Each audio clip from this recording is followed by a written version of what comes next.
Kapag inasawa mo ang babaeng may anak na, tapos inuulan ka ng tsismis at panghuhusga ng iba, hayaan mo sila. Dahil walang masama ang bumuo ng pamilya na sinira ng iba. Sa halip na patunayan mo na hindi lahat ng lalaki ay manluloko, hindi lahat ng lalaki ay abusado. Patunayan mo dun sa babaeng kinakasama mo, pinahay mo, at higit sa lahat, sa babaeng minahal mo, na seryoso ka at totoo kang tao.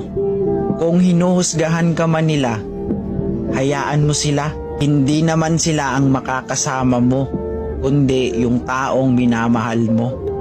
Alam mo kung bakit madalas silang nanghuhusga? Isa lang ang dahilan, walang iba, kundi yung naiinggit sila.